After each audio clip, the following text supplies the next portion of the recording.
નમસ્કાર વિદ્યાર્થી મિત્રો, આપણે લાસ્ટ લેક્ચરની અંદર ધોરણ 12 ની અંદર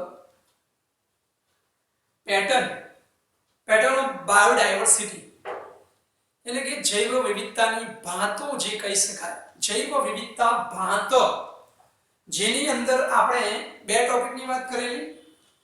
એક અક્ષાંશીય ઢોળાંશ એટલે શું કે ભાઈ અક્ષાંશીય ઢોળાંશ અને જાતિ વિસ્તાર સંબંધોની વાત કરેલી. તો જેની અંદર આપણે જાણીએ છીએ કે અક્ષાંશીય ઢોળાંશની અંદર આપણે કહેલું કે મધ્યની અંદર વિષુવવૃત્ત જે પ્રદેશ હોય 0 અંશ કે જ્યાંથી ઉપરના અક્ષાંશ 20 અક્ષાંશ 40 60 કે 80 અક્ષાંશ કે ઉત્તર ધ્રુવ કે દક્ષિણ ધ્રુવ તરફ એટલે કે ઉપર કે નીચેની તરફ આપણે જઈએ છીએ ઊંચા અક્ષાંશ તરફ, ત્યારે જૈવ વિવિધતા બાયોડાયવર્સિટી એ ઘટતી જાય છે. તો ઊંચા અક્ષાંશથી નીચા અક્ષાંશ તરફ જે બાયોડાયવર્સિટી છે એ વધતી જાય છે એવું કહી શકાય. વિષુવવૃત્તથી ધ્રુવ પ્રદેશ તરફ જઈએ તો બાયોડાયવર્સિટી ઘટતી જાય છે, જૈવ વિવિધતા ઘટતી જાય છે. તે જે ઢોળાંશ છે જેને આપણે અક્ષાંશીય ઢોળાંશ તરીકે આપણે ઓળખતા હતા. જુદા જુદા એક્ઝામ્પલ આપણે જોયા અક્ષાંશીય ઢોળાંશના. ત્યાર પછીનો આપણે બીજો મુદ્દો હતો જાતિ વિસ્તાર સંબંધો, જેની અંદર આપણે એક જ વૈજ્ઞાનિક એલેક્ઝાન્ડર વોન હમ્બોલ્ટે એવું કીધું કે જ્યારે આપણે સંશોધન ક્ષેત્ર વિસ્તાર અમુક મર્યાદા સુધી જેમ જેમ વધારીએ છીએ તેમ તેમ જાતિ સમૃદ્ધિ એટલે કે જાતિઓની સંખ્યા વધતી જાય છે અમુક મર્યાદા સુધી. ત્યારબાદ આપણે ગમે તેટલો વિસ્તાર વધારીશું પરંતુ એ જાતિઓની સંખ્યા એ વધતી નથી. તો આપણે આવી બે થિયરી નો કન્સેપ્ટ જોયેલો. હમ્બોલ્ટે જે સમીકરણ દ્વારા સમજાવેલો કે જે અમુક વિસ્તાર સુધી વધે જેનો ગ્રાફ એ લંબચોરસ અતિવલય જોવા મળે છે. તો એની અંદર આપણે એક્ઝામ્પલ પણ જોયેલા કે નાના જે ખંડ વિસ્તાર હોય, નાના વિસ્તારો હોય જેનું ક્ષેત્ર મર્યાદા ઓછી હોય 0.1 થી 0.2 હોય, વધારે મોટા સમસ્ત મોટા ખંડની વાત હોય તો ત્યાં મર્યાદા 0.1 થી 1.2 ક્ષેત્ર મર્યાદા હોઈ શકે. આ ઉષ્ણકટિબંધની વાત કરેલી. તો હવે ત્યાર પછીના આપણે બીજા બે મુદ્દા, દરેક લેક્ચરની અંદર આપણે બે મુદ્દા સરસ રીતે છૂટું પાડીને આપણે દરેક મુદ્દાને નાના નાના ક્વેશ્ચનના સ્વરૂપમાં આપણે કન્વર્ટ કરી એને સમજાવવાનો પ્રયત્ન કરીએ છીએ. હવે બીજા બે આપણે આ લેક્ચરની અંદર ક્વેશ્ચનો આપણા છે. તો પહેલો ક્વેશ્ચન છે કે નિવસન તંત્ર માટે જાતિ વિવિધતાનું મહત્વ. નિવસન તંત્ર માટે જાતિ વિવિધતા નું મહત્વ કે નિવસન તંત્ર માટે શું ઇમ્પોર્ટન્સ છે. ઇકોસિસ્ટમ માટે જાતિ વિવિધતા, સ્પીસીસ જે ડાયવર્સિટી છે એ શું મહત્વની છે. જાતિઓ વધારે હોય તો નિવસન તંત્રમાં શું ફાયદો થાય. તો આપણે જાણીએ છીએ કે જેમ જાતિઓની સંખ્યા વધારે હોય, કોઈ સમુદાયની અંદર જાતિઓની સંખ્યા વધારે હોય તો એ નિવસન તંત્ર કેવું ચાલે છે. એ નિવસન તંત્ર વધારે સ્થિરતા, સ્થાયીપણું જોવા મળે છે, જેના લીધે તંદુરસ્તી જળવાશે. લોક કલ્યાણ માટે એટલે કે મનુષ્યના હિતો માટે પણ એ વધારે ઇકોસિસ્ટમ વધારે ફાયદાકારક છે. તો એના અનુસંધાનમાં આપણે જોઈએ કે નિવસન તંત્રમાં જાતિ વિવિધતા અને સમુદાયમાં જાતિની સંખ્યા એ શું દર્શાવે છે કે નિવસન તંત્રમાં જાતિ વિવિધતા, વધારે જાતિઓ છે, સમુદાયમાં જાતિઓની સંખ્યા એ જાતિ સમૃદ્ધિ દર્શાવે છે. જાતિ સમૃદ્ધિ સૂચવે એટલે જાતિ સમૃદ્ધિ જાતિઓની સંખ્યા, નંબર ઓફ એમની સંખ્યા કેવી છે વધારે છે એવું આપણે કહી શકાય. તો એ કહે છે કે વધુ નિવસન તંત્રોની અંદર સામાન્ય રીતે જે નિવસન તંત્રો હોય જ્યાં જાતિઓ વધારે સમુદાયો ધરાવતા હોય કે જ્યાં સામાન્ય નિવસન તંત્રોમાં વધુ જાતિઓ ધરાવતા જે સમુદાયો છે એના કરતા ઓછી જાતિઓ ધરાવતા નિવસન તંત્રો કરતા એ વધુ સ્થિર વલણ દાખવે છે. તો પહેલું સેન્ટેન્સ છે કે જ્યાં નિવસન તંત્રોમાં સામાન્ય રીતે જ્યાં જાતિઓની સંખ્યા વધુ હોય એ ઓછી જે સંખ્યા ધરાવતા નિવસન તંત્રો કરતા એ વધારે સ્થિરતાનું વલણ ધરાવે છે, વધારે સ્થિરતા એ જોવા મળે છે. એટલે ટૂંકમાં વધુ જાતિઓ ધરાવતો જે સમુદાય વાળા નિવસન તંત્રો એ ઓછા સંખ્યા ઓછી જાતિઓ ધરાવતા નિવસન તંત્રો કરતા વધુ કેવા છે સ્થિર છે. સ્થિરતા, સ્થાયીપણું સ્થિર વલણ ધરાવે છે. તો આવા જે સ્થિર હોય, જેની અંદર જાતિ સમૃદ્ધિ પુષ્કળ છે, તો એવા સ્થિર જે નિવસન તંત્રો હોય એનો વાર્ષિક જે આપણે જૈવ ભાર પણ હોય એની અંદર બહુ મોટો ફેરફાર પણ થતો નથી, એની અંદર ઉત્પાદકતા પણ વધારે હોય છે. તો એવું કહે છે કે જે સ્થિર સમુદાય વાળા જે નિવસન તંત્રો હોય, સ્થિર સમુદાય એટલે જ્યાં જાતિની સંખ્યા વધારે હોય એવા નિવસન તંત્રોમાં પ્રતિ વર્ષ સરેરાશ ઉત્પાદકતા જાળવી રાખે છે. કે જે સ્થિર સમુદાય હોય, સમજો કે જે જાતિઓની સંખ્યા ઓછી હોય એટલે નિવસન તંત્ર સ્થિર નથી, સ્ટેબલ નથી. હવે એની કમ્પેરિઝનમાં સાપેક્ષમાં જેનું નિવસન તંત્ર જાતિઓની સંખ્યા વધુ છે, જાતિ સમૃદ્ધિ વધારે છે, નિવસન તંત્ર કેવા છે એ સ્થિર છે, તો એની ઉત્પાદકતા સરેરાશ વાર્ષિક કેવી છે, ઇક્વલ જળવાઈ રહેશે. કેમ? ઉત્પાદકતા સરેરાશ ઉત્પાદકતા પ્રતિ વર્ષ જળવાઈ રહેશે. કેમ? ઇકોસિસ્ટમ જે છે નિવસન તંત્ર એ જાતિ સમૃદ્ધિ છે એટલે ઇક્વલ જળવાઈ રહે. એટલે પ્રોડક્શન એવરેજ જે સરેરાશ હોય એ પ્રોડક્શન દર વર્ષે થાય જ છે, પણ કોણ જેની જાતિ સમૃદ્ધિ વધારે હોય એની થઈ શકે છે. હવે કે જાતિ સમૃદ્ધિને કારણે માનવ સર્જિત વિક્ષેપો અવરોધો સામે નિવસન તંત્ર પ્રતિકાર કે સ્થિતિસ્થાપક રહી કામગીરી જાળવી શકે છે.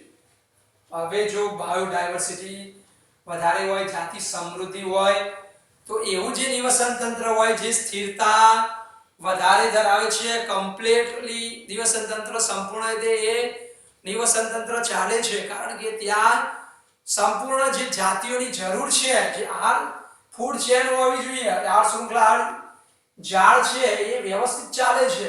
તો એવી જગ્યાએ જો કોઈ માનવ પ્રવૃત્તિ કરે, માનવ સર્જિત વિક્ષેપો કે અવરોધો એની અંદર ઊભા કરવામાં આવે નિવસન તંત્રોની અંદર, તો પણ એનો પ્રતિકાર કરી શકે, સ્થિતિસ્થાપકતા જાળવી એ નિવસન તંત્ર જે પોતાનું કાર્ય છે એ કરી શકે છે, જાળવી શકે છે. ક્યારે? જો સ્થિર નિવસન તંત્ર હોય તો. આ સ્થિર નિવસન તંત્ર હોય, જાતિ સમૃદ્ધિ વધારે હોય, તો વિદેશી જાતિઓનો આક્રમણની સામે પણ એ પ્રતિકાર કરે છે. જે વિદેશી જાતિઓના આક્રમણ સામે પ્રતિરોધક બને છે. પણ ક્યારે? કે બહારથી વિદેશી કોઈ જાતિઓ એન્ટર થાય, ઓલરેડી નિવસન તંત્રની અંદર જાતિ સમૃદ્ધિ પુષ્કળ જ છે, તો બહારથી વિદેશી જાતિઓ તો એની સામે સામનો કરે અને વિદેશી જાતિને પ્રતિરોધક કરે છે, એટલે એમને ત્યાં વિકાસ થવા દેતા નથી. બહારની કોઈ વિદેશી જાતિનો પ્રવેશ થતો નથી, એનો વિકાસ પણ થવા દેતી નથી. પણ ક્યારે? નિવસન તંત્ર સ્થિર હોય ત્યારે, જાતિ સમૃદ્ધિ હોય ત્યારે. ટૂંકમાં આપણે એવું કીધું કે નિવસન તંત્રમાં જે જાતિઓની સંખ્યા વધારે હોય, જે સમુદાયની અંદર જે ઓછાની સંખ્યા હોય એના કરતાં વધુ સ્થિર વલણ ધરાવે છે. તો આવું સ્થિર હોય તો એ ભલે માનવ પ્રવૃત્તિઓ અંદર વિક્ષેપ ઊભો થાય અથવા તો કોઈ પરિસ્થિતિ ઊભી થાય, ઉત્પાદકતા પણ એની સરેરાશ પ્રતિ વર્ષ એની ઉત્પાદકતા પણ તેનાથી જાળવી રાખે છે, પરંતુ જાતિ સમૃદ્ધિ હોય તો. હવે આપણે એક વૈજ્ઞાનિક છે ડેવિડ ટિલમેન નામનો જે વૈજ્ઞાનિક છે, ડેવિડ ટિલમેન નામનો જે વૈજ્ઞાનિક છે, જેને એવું કીધું કે વધુ જાતિઓ ધરાવતા, હવે સ્વાભાવિક છે કે વધારે જે જાતિઓ ધરાવતો જે પ્રદેશ ભૂખંડો હોય ત્યાં કુલ જૈવ ભારમાં વર્ષે વર્ષે ઓછી વિવિધતા દર્શાવે છે. સમજો આગળનું સેન્ટેન્સની જ વાત કરીએ કે જ્યાં વધુ જાતિઓ ધરાવતો હોય, જાતિ સમૃદ્ધિ ધરાવતા હોય એવો ભૂખંડ વિસ્તાર હોય કે જ્યાં એ જૈવ ભાર જે પ્રોડક્શન ઉત્પન્ન થતું હોય કે દરેક સજીવોની અંદર રહેલો કાર્બનિક જીવંત પદાર્થોનો જથ્થો, જેને આપણે જૈવ ભાર કહેવાય, તો એ પ્રકાશ સંશ્લેષણ દ્વારા જે જૈવ ભાર બને છે એ જૈવ ભાર ની અંદર બહુ વધઘટ થતી નથી. ક્યારે? કે નિવસન તંત્ર બેલેન્સ હોય ત્યારે. તો એ ડેવિડ ટિલમેન કહે છે કે વધુ જાતિઓ ધરાવતો જે ભૂખંડ હોય તો એવા ભૂખંડોમાં કુલ જૈવ ભારમાં વર્ષે વર્ષે એ ઓછી વિવિધતા દર્શાવે છે, કોઈ ફેરફાર થતો નથી. જેમ આપણે કીધું કે નિવસન તંત્ર સ્થિર હોય તો એની ઉત્પાદકતા સરેરાશ જળવાઈ રહે, એનો જૈવ ભાર હોય એમાં બહુ વધઘટ થતી નથી. ક્યારે? કે વધુ સંખ્યા ધરાવતો જે ભૂખંડ હોય ત્યાં, એટલે કે નિવસન તંત્ર સ્થિર હોય એ જગ્યાએ જૈવ ભાર વર્ષે વર્ષે બહુ વિવિધતા દર્શાવતો નથી, બહુ અપડેટ બદલાતો જૈવ ભાર નથી. એ એવરેજ જૈવભાર દર વર્ષે ઉત્પન્ન કરે છે. તો આ કોણે કહ્યું? ડેવિડ ટિલમેન નામનો વૈજ્ઞાનિક. ડેવિડ ટિલમેન નામના વૈજ્ઞાનિકે આ સ્ટેટમેન્ટ એ આપેલો છે. તો આપણે એને બરાબર યાદ રાખીશું. ડેવિડ ટિલમેન એટલે વધુ સંખ્યા ધરાવતી જાતિઓ વાળો વિસ્તાર કે જ્યાં શુષ્ક જૈવભાર એનું હોય વર્ષે વર્ષે જૈવભારમાં ઓછી વિવિધતા જોવા મળે છે. ઓછી વિવિધતા જોવા મળે કારણ કે જૈવભાર દર વર્ષે ઉત્પન્ન થાય છે સ્થિર ઇકોસિસ્ટમ હોવાને કારણે. સ્ટેટમેન્ટ પૂછી શકાય. ડેવિડ ટિલમેને આ સ્ટેટમેન્ટ આપ્યું કે વધુ સંખ્યા જાતિઓ ધરાવતા ભૂખંડ કે કુલ જૈવભારમાં વર્ષે વર્ષે ઓછી વિવિધતા દર્શાવે. નિવસન તંત્રમાં વધતી જતી જાતિ વિવિધતા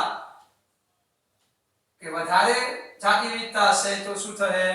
ઉચ્ચ ઉત્પાદકતામાં ફાળો આપે છે. એના એ જ સેન્ટેન્સ ઉપરનું કે આપણે કહ્યું કે ઉત્પાદકતા વર્ષે એના એક સરેરાશ જળવાય રહે. એના એક વાક્ય કહ્યું કે ડેવિડ ટિલમેને કીધું કે વધુ જાતિ ધરાવતો જે ભૂખંડ હોય એની અંદર કુલ જૈવભાર વર્ષે વર્ષે એની અંદર કોઈ ડિફરન્સ ઓછી વિવિધતા દર્શાવે. જૈવભાર એના એક જળવાય રહે એટલે મતલબ શું? જાતિઓ વધારે હોય તો ઉત્પાદકતા વધશે તો ઉચ્ચ ઉત્પાદકતામાં ફાળો આપે. જાતિ સમૃદ્ધિના લીધે નિવસન તંત્ર કેવું રહે છે? તંદુરસ્ત સ્થાયી બનાવી રાખવામાં સહયોગ. કે જાતિ સમૃદ્ધિ છે જેના લીધે નિવસન તંત્ર એકદમ સ્થિર સ્થાયી પણ એની અંદર વધારે છે. સ્થિરતા છે, બેલેન્સ છે, તંદુરસ્ત છે, સ્થાયી રીતે જળવાઈ રહે છે. તદુપરાંત માનવ જાતિનું જીવન ટકાવી રાખવા પણ માટે અનિવાર્ય છે કે માનવ જાતિનું અસ્તિત્વ ટકાવી રાખવા પણ જો પર્યાવરણ બેલેન્સિંગ હશે, સ્થાયી સ્થિર હશે તો માનવ જાતિ માટે પણ એ લાભદાયક છે, ફાયદાકારક છે. પણ આપણો પ્રશ્ન છે કે આ નિવસન તંત્રની અંદર જાતિ વિવિધતા વધારે હોય તો વધારે સ્થિરતા જોવા મળે, લાભ માનવીને થાય છે એનો આડકતરી રીતે પ્રત્યક્ષ કે પરોક્ષ રીતે. પણ હાલની સમસ્યા છે કે ઘટતી જતી જાતિઓની સંખ્યા જે બાયોડાયવર્સિટી છે ઘટી રહી છે. તો એ સમસ્યા છે ભાઈ ઘટતી જતી જાતિઓની સમસ્યા છે કે ઘટતી જતી બાયોડાયવર્સિટી છે એ તો ઘટે છે. હવે જો જાતિઓની સંખ્યા ઘટે તો નિવસન તંત્રો સ્થિરતા એની સ્વાભાવિક છે ગુમાવે અને એની અસર પ્રત્યક્ષ કે પરોક્ષ રીતે દરેકે દરેક સજીવોને એની ઉપર અસર થતી હોય છે. તો એક એક્ઝામ્પલ આપેલું છે કે ઘટતી જતી જાતિઓ જો ઘટતી જાતિઓ તો એની શું નિવસન તંત્ર ઉપર અસર થશે?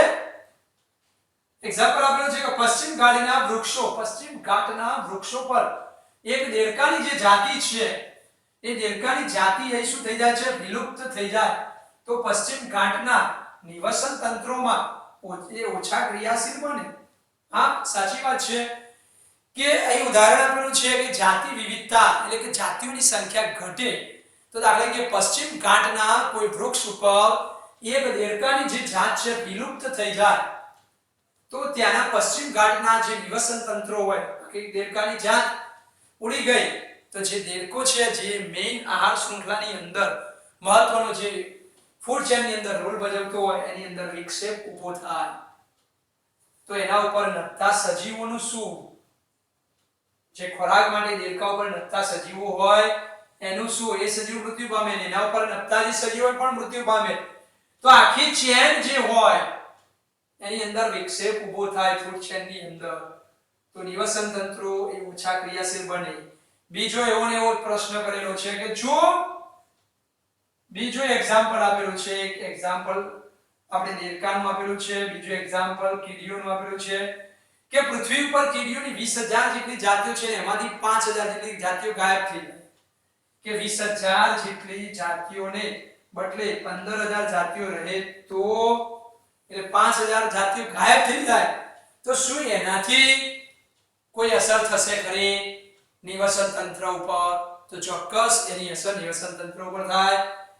કારણ કે આપણે બહુ વિચારવું પડશે કે સીધો જવાબ નથી એનો કે એક હોય પશ્ચિમ ઘાટમાં એક વૃક્ષ ઉપર દેડકાની એક જાતિ વિલુપ્ત થાય કાં તો કીડીની 20000 જાતિઓની 15000 જાતિઓ રહે તો શું થાય? તો એનો સીધો પ્રત્યક્ષ કે પરોક્ષ રીતે એના ઉપર નભતા સજીવો ને એના ઉપર નભતા સજીવો, એ બધા સજીવોનું શું થાય?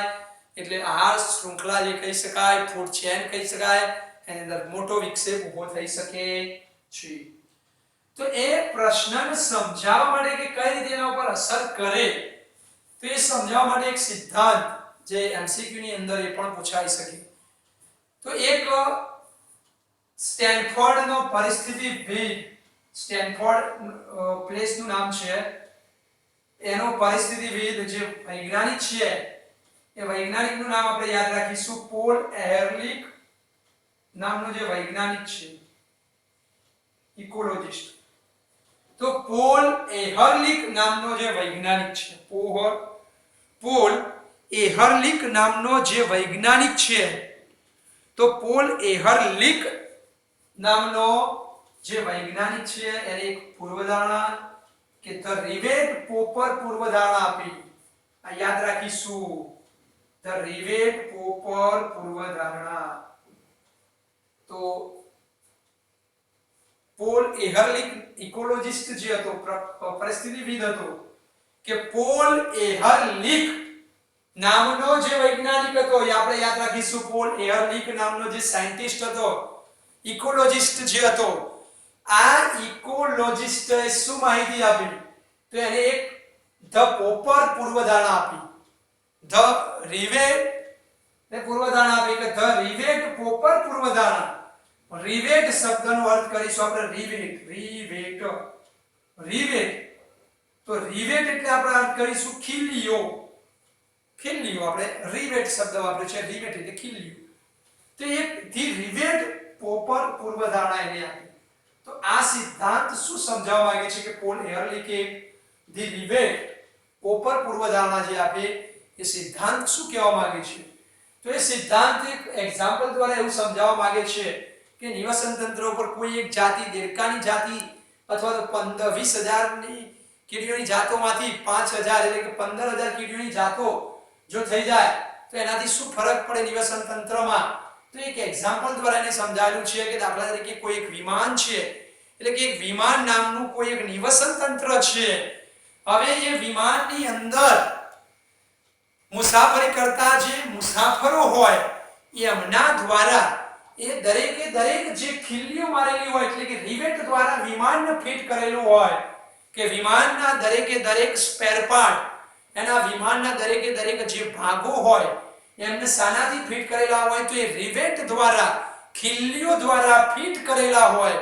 તો હવે દરેકે દરેક મુસાફર જે હોય એનો, એ એની અંદરથી એક એક વિમાનની અંદરથી એક એક ખીલી, એક એક રિવેટ કાઢીને જો ઘરે લઈ જાય તો શું થાય? પ્રશ્ન કે એક એક રિવેટ જો કાઢવામાં આવે તો એની અસર વિમાન ઉપર ગંભીર અસર થાય છે.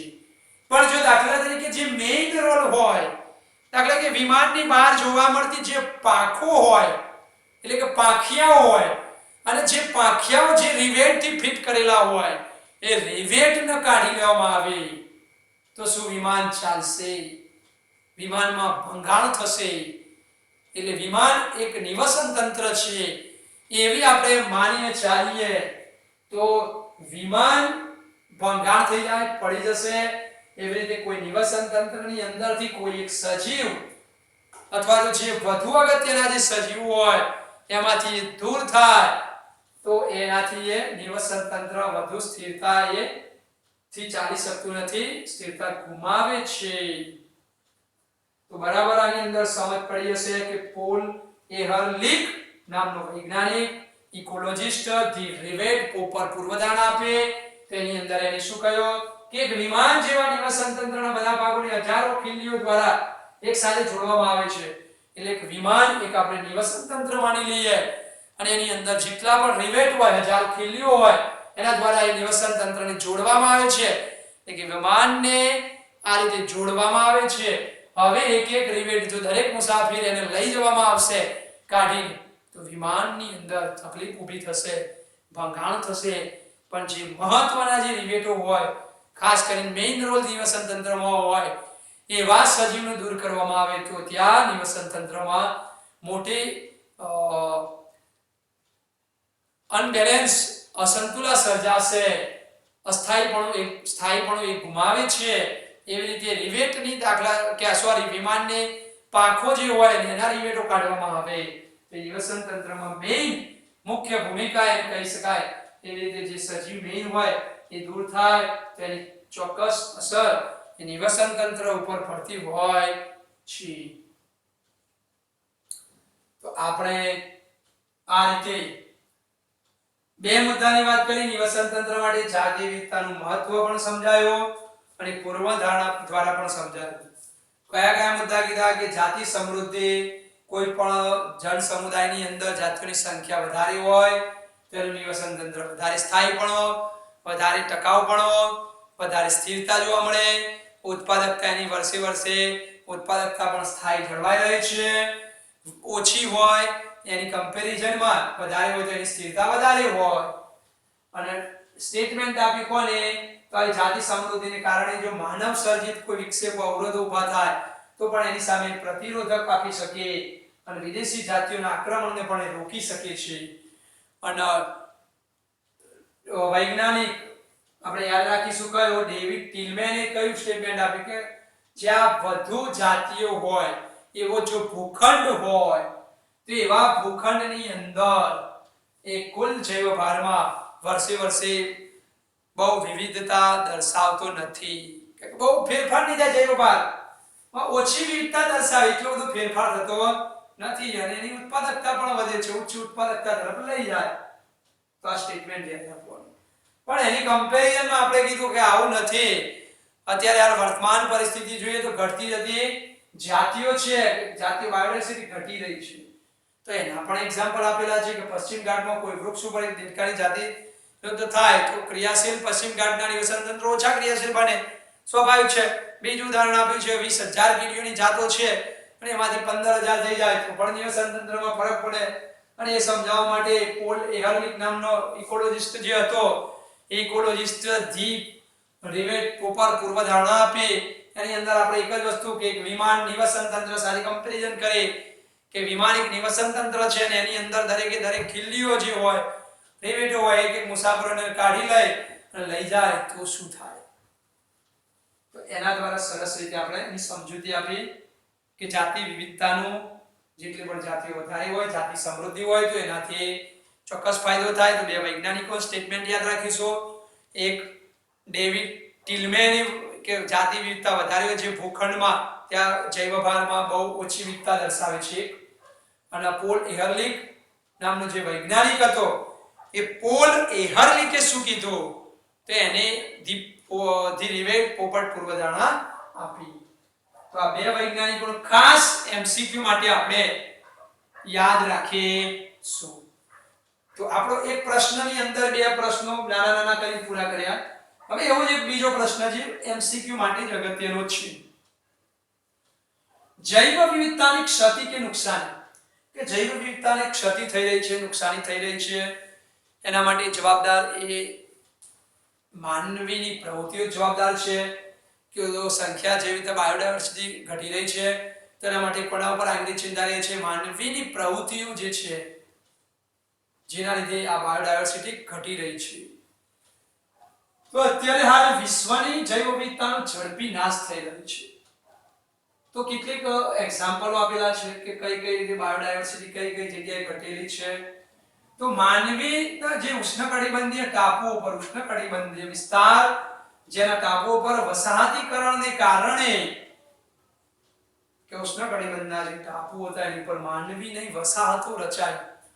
તો રહેણીકરણ એટલે કે વસાહતીકરણ જે રહેઠાણને કારણે ત્યાં સ્થાનિક પક્ષીઓની 200 થી વધારે જાતિઓ લુપ્ત થઈ છે.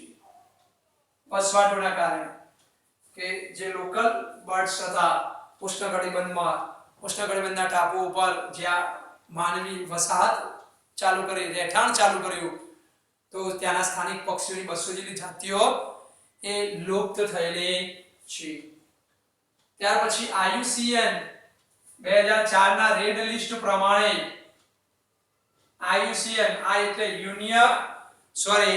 ઇન્ટરનેશનલ, U એટલે યુનિયન ફોર, C એટલે કન્ઝર્વેશન, N એટલે nature and natural resource 2004 red list અહેવાલ મુજબ આપેલો છે આંકડો કે છેલ્લા 500 વર્ષમાં આ બધા આંકડા કે માહિતી છે તો એ આપણે યાદ રાખવું છેલ્લા 500 વર્ષમાં 784 જાતિઓ એ લુપ્ત થઈ છે લોપ થઈ છે અદ્રશ્ય થઈ છે 784 ની અંદર ડિવાઈડ કરીએ તો ભાઈ 338 પૃષ્ઠવંશ 358 અપૃષ્ઠવંશ 87 વનસ્પતિ જાતિઓનો લોપ થયો છે તો છેલ્લા 500 વર્ષમાં સ્ટેટમેન્ટ પૂછાય IUCN ના અહેવાલ મુજબ IUCN international IU Union for Conservation Nature and Natural Resource 2004 ના રેડ લિસ્ટના મત મુજબ 784 જાતિઓ વિલુપ્ત થઈ છે લોપ થયો છે 784 આંકડો યાદ રાખીશું છેલ્લા 500 વર્ષની અંદર એ 784 જાતિઓ એ લોપ થયેલો છે જેની અંદર 358 પૃષ્ઠવંશી 338 પૃષ્ઠવંશી 358 પૃષ્ઠવંશી 87 વનસ્પતિઓનો લોપ થયો છે છેલ્લા 20 વર્ષમાં પણ યાદ રાખવાનું છેલ્લા 500 વર્ષમાં 784 હતો આ છેલ્લા 20 વર્ષમાં એ 27 જાતિઓ અદ્રશ્ય થઈ ગઈ છે આ સ્ટેટમેન્ટ બીજું સ્ટેટમેન્ટ છેલ્લા 500 વર્ષમાં 784 27 વર્ષમાં છેલ્લા 20 વર્ષમાં 27 જાતિઓ અદ્રશ્ય થઈ અને વારંવાર એમસીક્યુ માં પૂછાય એવું કે તાજેતરમાં જે લુપ્ત થયેલી જાતિઓ છે આ એમસીક્યુ માં વારંવાર પૂછી શકાય એમસીક્યુ માટે ખૂબ જ અગત્યનું એની નીચે અંડરલાઈન કરીશું ડોડો ઓરેસિયસ પ્લીઝ ક્વેગા આફ્રિકા સ્ટિલર સિકાવ રશિયા થાઇલેસિન ઓસ્ટ્રેલિયા તો તાજેતરમાં લુપ્ત થયેલી આ જાતિઓ છે ડોડો તો મોરેશિયસ ક્વેગા તો આફ્રિકા સ્ટિલર સિકાવ રશિયા થાઇલેસિન ઓસ્ટ્રેલિયા આ તાજેતરમાં ચારે ચાર જાતિઓ લોપ થયો છે એની નીચે અંડરલાઈન કરીશું ત્યારબાદ વાઘની 3 ઉપજાતિઓ પણ લોપ થયેલ છે એ ઘણીવાર વારંવાર એમસીક્યુ માં પ્રશ્ન પૂછાઈ ગયો વાઘની 3 ઉપજાતિ કઈ બાલી જાવન અને ત્રીજી છે કાસ્પિયન બાલી જાવાન અને કાસ્પિયન આ 3 જે વાઘની ઉપજાતિઓ પણ લોપ થયેલ છે તો એ પણ આપણે યાદ રાખીશું કે વાઘની 3 ઉપજાતિઓ જે હતી એ 3 ઉપજાતિઓ અદ્રશ્ય થયેલ છે વાઘની 3 ઉપજાતિઓ બાલી જાવાન અને કાસ્પિયન તો તાજેતરમાં લુપ્ત થયેલ 3 જાતિઓ પહેલી 4 એક આપણે યાદ રાખીશું ડોડો ક્વેગા અને થાઇલેસિયન અને સ્ટિલર સિકાવ અને વાઘની 3 ઉપજાતિઓ બાલી જાવાન અને કાસ્પિયન આ વાઘની 3 ઉપજાતિઓ છે એ પણ આપણે યાદ રાખીશું આ 3 ઉપજાતિઓ એ ગાયબ થઈ ગઈ છે ક્યાંથી તો એ 3 ઉપજાતિઓ અહીંથી ગાયબ થયેલી છે ક્યાંથી ગાયબ થઈ છે તો એ યાદ રાખીશું એમસીક્યુ માટે તાજેતરમાં લુપ્ત થયેલ જાતિઓ પછી નાનો એક ક્વેશ્ચન આપણે બનાવેલો છે કે લુપ્ત થવાનો ભય કે વિનાશને આરે ઉભેલી જાતિઓ કે ભાઈ લુપ્ત થવાના આરે નાશ થવાના આરે હોય એવો ક્વેશ્ચન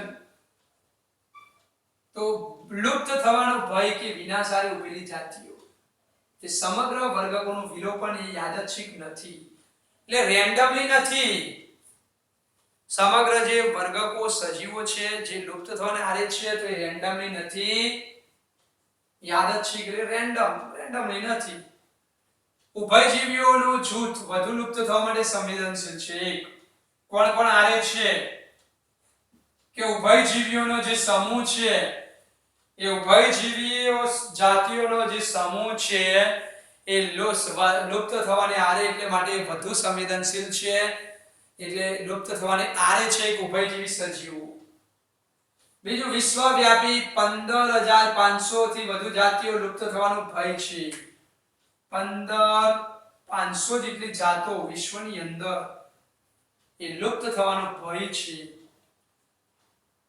વર્તમાન વિશ્વની અંદર આપણે વાત કરીએ, વર્તમાનમાં વિશ્વમાં પક્ષીઓની 12% જાતિઓ, સસ્તનની 30% જાતિઓ, ઉભયજીવીઓની 32% જાતિઓ, ઉભયજીવીઓની 32% જાતિઓ, સસ્તનની 30%, ઉભયજીવીની 32% જાતિઓ, અનાવૃત બીજધારીની 31% જાતિઓ લુપ્ત થવાના ભયનો સામનો કરે છે. તો આ સ્ટેટમેન્ટ આપણે આંકડાકીય માહિતી છે જે આપણે યાદ રાખવી પડે કે ઉભયજીવીઓ વધુ સંવેદનશીલ છે લુપ્ત થવા માટે. ત્યાર પછી આંકડાકીય માહિતી કે વર્તમાન વિશ્વમાં વિશ્વવ્યાપી 15,500 જેટલી જાતિઓ લુપ્ત થવાનો ભય છે. વર્તમાન વિશ્વમાં પક્ષીઓની 12% જાતિઓ, સસ્તનની 30% જાતિઓ, ઉભયજીવીની 32% જાતિઓ, અનાવૃત બીજધારીની 31% જાતિઓ લુપ્ત થવાનો ભયનો સામનો કરે છે. તો આપણે યાદ રાખીશું. ત્યાર પછી એક પાછો નાનકડો એની અંદર ક્વેશ્ચન, જાતિ વિલોપનનો દર. બીજો નાનકડો ક્વેશ્ચન, જાતિ વિલોપનનો દર આપેલો છે. તો આપણે જાણીએ છીએ કે 3 બિલિયન વર્ષ પહેલા જ્યારે પૃથ્વી ઉપર જ્યારથી પૃથ્વી ઉપર જીવનનો ઉદ્ભવ થયો, કે 3 બિલિયન વર્ષ પહેલા જ્યારથી પૃથ્વી ઉપર જીવનનો ઉદ્ભવ થયો, 3 બિલિયન વર્ષ પહેલા કે જ્યારથી જીવનનો ઉદ્ભવ થયો પૃથ્વી ઉપર, ત્યારથી એવું કહે છે કે ત્યારથી જાતિઓ જે વિલુપ્ત થવાનો જે દર હતો, લુપ્ત થવાનો દર હતો એ ચાલુ જ છે. તો લગભગ એ સમય દરમિયાન પણ 5 વખત આખી સમગ્ર જાતિ સમૂહ શું થયું છે, વિલોપન થયેલી છે 5 વખત. અને અત્યારે હાલ વર્તમાનની અંદર 6ઠી વખત જાતિ વિલોપન પ્રગતિ તરફ થઈ છે. એટલે કે એ પણ 6ઠી વખત પણ જાતિ વિલોપન થઈ રહ્યું છે. હવે જો આ રીતે ભૂતકાળ કરતા અત્યારે હાલ વર્તમાનમાં જે જાતિ વિલોપનનો દર છે એ 100 થી 1000 ગણો વધારે છે. જે જાતિ વિલોપનનો દર છે, જાતિઓ બધી લુપ્ત થઈ રહી છે, એ ભૂતકાળમાં તો એના કરતા 100 થી 1000 ગણો દર વધારે છે. જો આમના દરથી વધારે જાતિઓ બધી લુપ્ત થતી રહેશે, લુપ્ત થશે, તો સમજો કે એક સદીની અંદર બધી બાયોડાયવર્સિટી છે 50% શું થઈ જશે, એ ઘટી જાય છે. તો એ જ વાત એ કરી છે કે 3 બિલિયન વર્ષ પહેલા જ્યારથી પૃથ્વી પર જીવનનો ઉદ્ભવ થયો એ વખત 5 વખત જાતિઓના સામૂહિક વિલોપનની ઘટના બનેલી છે. અત્યારે હાલ વર્તમાનમાં 6ઠી વખત જાતિ વિલોપન થઈ છે. હવે હાલના વિલોપનનો જે દર છે વર્તમાનનો, એ ભૂતકાળના દર કરતા 100 થી 1000 ગણો ઝડપી છે. હવે આવું ના આવું જો ચાલશે તો સમજો કે 100 વર્ષની અંદર પૃથ્વીની જૈવ વિવિધતા લગભગ અડધી થઈ જશે, એટલે કે એનાથી 50% ઘટી જાય છે. તો આપણે બીજા ક્વેશ્ચનની વાત કરીએ કે જૈવ વિવિધતાનો દરની વાત કરીએ, જાતિ વિલોપનનો દર, લુપ્ત થવાનો ભય કે વિનાશ, તાજેતરમાં લુપ્ત થયેલી જાતિઓ IOC ના અહેવાલ મુજબ. તો આવા જુદા જુદા મુદ્દાઓ આપણે અલગ આપણે કરીશું. ત્યાર પછી જો આ રીતે 50% જૈવ વિવિધતા ઘટશે તો જૈવ વિવિધતા ઘટવાને કારણે શું થશે, નાનકડો પ્રશ્ન આપેલો છે કે જૈવ વિવિધતાને નુકસાન થવાથી શું પરિણામ આવે, જૈવ વિવિધતાને નુકસાન થવાથી શું પરિણામ આવી શકે. તો આપણે જોઈ લઈશું કે જૈવ વિવિધતાને નુકસાન થવાથી શું પરિણામ આવી શકે. જૈવ વિવિધતાને નુકસાન થવાથી એવું કહે છે કે શું પરિણામ આવી શકે. તો જૈવ વિવિધતાને નુકસાન થવાથી કયું પરિણામ આવી શકે. તો પહેલું, ઉત્પાદકતા શું થઈ જશે, ઘટી જશે. આ શૃંખલામાં પણ વિક્ષેપ ઊભો થાય. તો પ્રશ્ન આપણો છે નાનકડો, એની અંદર છેલ્લો જે નાનકડો ક્વેશ્ચન છે, જૈવ વિવિધતાને નુકસાન થવાથી, જૈવ વિવિધતાને નુકસાન થવાથી શું પરિણામ આવશે?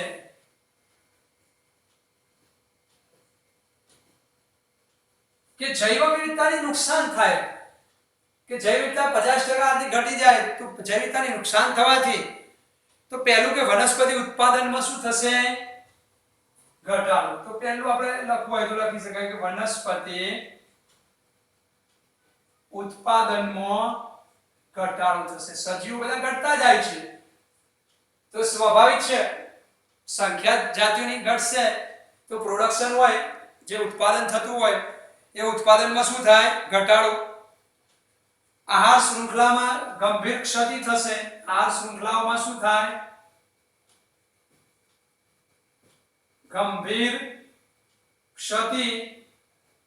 કે જૈવ વિવિધતાને નુકસાન થાય કે 50% જૈવ વિવિધતા જો ઘટતી હોય તો ઉત્પાદનમાં ઘટાડો થાય. આહાર શૃંખલા ઉત્પાદનમાં ઘટાડો થાય સ્વાભાવિક છે કે જેની આહાર શૃંખલા હોય એની પર અસર કરતા સજીવો એટલે આહાર શૃંખલા ઉપર પણ એ ગંભીર ક્ષતિ સર્જાય છે. ત્યાર પછી દુષ્કાળ જેવા પર્યાવરણીય ઉપદ્રવ, દુષ્કાળ જેવી પણ પરિસ્થિતિઓ સર્જાય. દુષ્કાળ જેવી પરિસ્થિતિ. ત્યાર પછી જૈવિકતા એટલે કે સજીવો જે નિવસન તંત્રની અંદર ઘટી જાય તો વનસ્પતિ ઉત્પાદકતા, પાણીનો ઉપયોગ અને જંતુ તથા રોગચક્રો જેવી કેટલીક નિવસન તંત્ર કે પ્રક્રિયાઓમાં પરિવર્તનશીલતા વધવા પામે. તો અહીંયા ત્રીજું આપેલું છે વનસ્પતિ ઉત્પાદકતા, પાણીનો ઉપયોગ. વનસ્પતિ ઉત્પાદકતા, પાણીનો ઉપયોગ, રોગચક્ર વગેરેમાં પરિવર્તનશીલતા.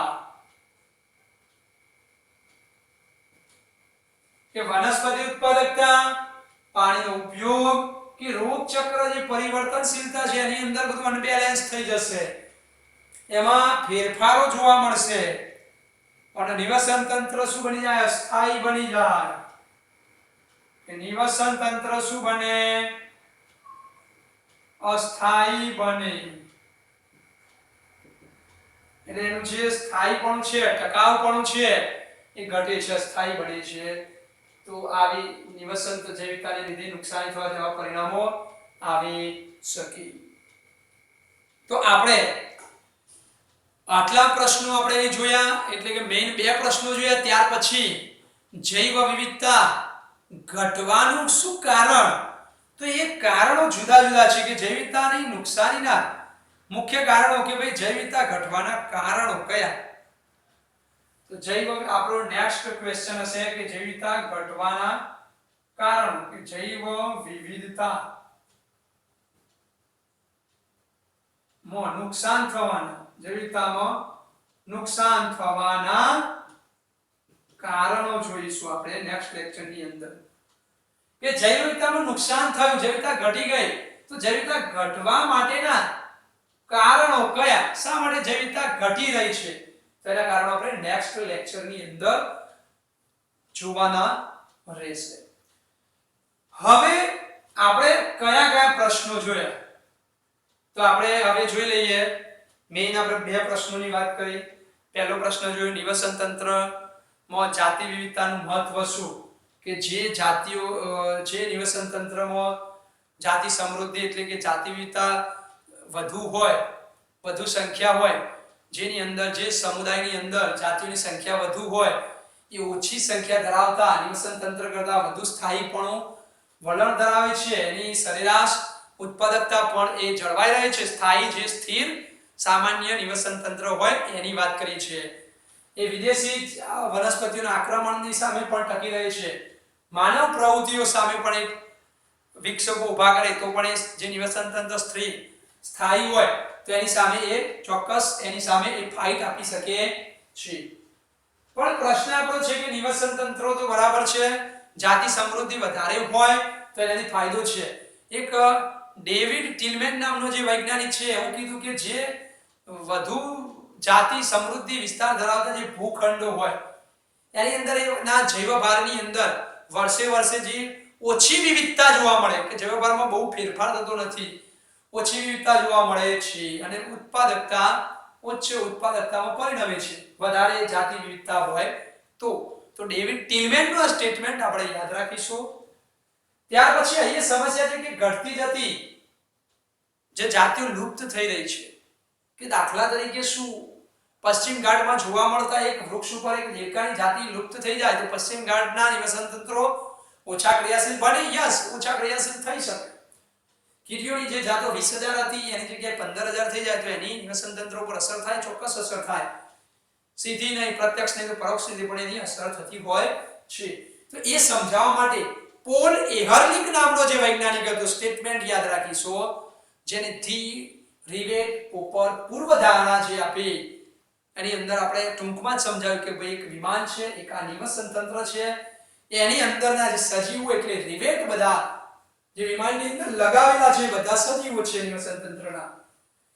હવે રિવેટો જો દરેક મુસાફર એક એક લઈ જાય તો શું થાય? ધીમે ધીમે વિમાનની અંદર આપણે જાણીએ કે ભંગાણ સર્જાય અને મેઇન જે સજીવ હોય જેમ નિવસન તંત્રમાં મેઇન જેનો રોલ હોય એ ગાયબ થાય તો નિવસન તંત્ર પર એની મોટી અસર થાય.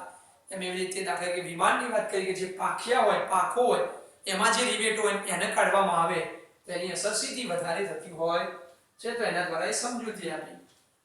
તો આપણો એક ક્વેશ્ચન આ રીતે નાના નાના પ્રશ્નો દ્વારા જોયો. ત્યાર પછી આપણો બીજો જે ક્વેશ્ચન હતો જૈવ વિવિધતાની ક્ષતિ નુકસાની. તો વિશ્વની અંદર અત્યારે હાલ જૈવ વિવિધતા ઝડપી ઘટી રહી છે. ઉષ્ણકટિબંધની અંદર માનવી જે ટાપુ ઉપર વસાહતીકરણને કારણે સ્થાનિક પક્ષીઓની સંખ્યા 200 થી વધારે ઘટી ગઈ. આયુષ્યના રેડ લિસ્ટ 2004 પ્રમાણે છેલ્લા 500 વર્ષની અંદર યાદ રાખીશું 784 જાતો વિલુપ્ત થઈ. છેલ્લા 20 વર્ષની અંદર 27 જાતો અદ્રશ્ય થઈ. તો આ યાદ રાખવાનું 500 વર્ષમાં 784, છેલ્લા 20 વર્ષમાં 27 જાતિઓ અદ્રશ્ય થઈ. અને તાજેતરમાં જે જાતિઓ અદ્રશ્ય થઈ આપણે ટૂંકમાં કહીએ છીએ કે ડોડો, ક્વેગા, સ્ટિલસિકાવ, થાઇલેસીન અને વાઘની 3 ઉપજાતિઓ બાલી, જાવા અને કાસ્પિયન અને લુપ્ત થવાનો ભય કે આરે છે. તો એની પરિસ્થિતિ કે ઉભયજીવ વધારે સંવેદનશીલ છે. એના સિવાય વિશ્વની અંદર 15,500 જેટલી જાતિ લુપ્ત થવાનો ભય છે. વર્તમાન વિશ્વમાં પક્ષીઓની 12%, સસ્તનની 30%, ઉભયજીવની 32%, અનાવૃત્તિ 31% લુપ્ત થવાનો ભય છે. જાતિ વિલોપનનો દરની વાત કરીએ કે જ્યારથી 3 બિલિયન વર્ષ પહેલા જ્યારથી પૃથ્વીનો ઉદ્ભવ થયો ત્યારથી એવું કહે છે કે જ્યારથી પૃથ્વીનો ઉદ્ભવ થયો ત્યારથી એ શું થયેલું છે કે જાતિઓ લોપ થયેલ છે. તો એ સમય દરમિયાન શું હતું તો આપણે સીધું યાદ રાખવાનું લોપ કે 5 વખત એ સામૂહિક રીતે જાતિઓનો લોપ થયેલો છે. અત્યારે વર્તમાનની અંદર 6ઠી વખત લોપ થયેલો છે. આ રીતે જો લોપ થતો જ રહેશે કે જે વર્તમાનની અંદર ભૂતકાળ કરતા 100 થી 1000 ગણો લોપ થવાનો દર વધી રહ્યો છે તો જેના લીધે 100 વર્ષમાં છેલ્લા એક સદીમાં 50% જેટલી જૈવ વિવિધતા ઘટી જશે. અને જૈવ વિવિધતાના લીધે જો જૈવ વિવિધતા ઘટશે કે જૈવ વિવિધતાને નુકસાન થવાથી શું પરિણામ આવે કે ઉત્પાદનમાં ઘટાડો થાય, શૃંખલામાં વિક્ષેપ, દુષ્કાળની સ્થિતિ, ઉત્પાદકતા, પાણીનો ઉપયોગ, રોગ ચક્રોમાં પરિવર્તનશીલતા, નિવસન તંત્રો સ્થાયી બને આવી સ્થિતિ સર્જાય.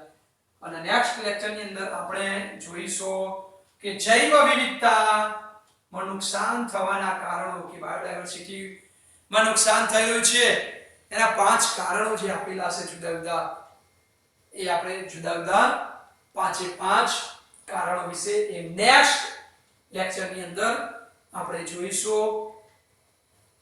આપણે આ લેક્ચરની અંદર આપણે 2 ટોપિક જોયા. ત્યાર પછી આગળનો ટોપિક આપણે કે જૈવ વિવિધતા થવાના નુકસાનના કારણો 5 પરિબળ. ત્યાર પછી જે જૈવ વિવિધતા છે એનું રક્ષણ કઈ રીતે કરી શકાય એના માટેના 2 અભિગમ હશે, સ્વસ્થાન અને નવસ્થાન અભિગમ દ્વારા કઈ રીતે એનું કન્ઝર્વેશન કરી શકાય, સંરક્ષણ કરી શકાય એ ટોપિકો તરફ આપણે આગળ વધીશું. તો અત્યારે આપણે આ લેક્ચરની અંદર અહીંયા આપણે અટકીશું. આટલા નેક્સ્ટ લેક્ચરની અંદર હવે આગળનો ટોપિક આપણે જોઈશું. Okay, thank you.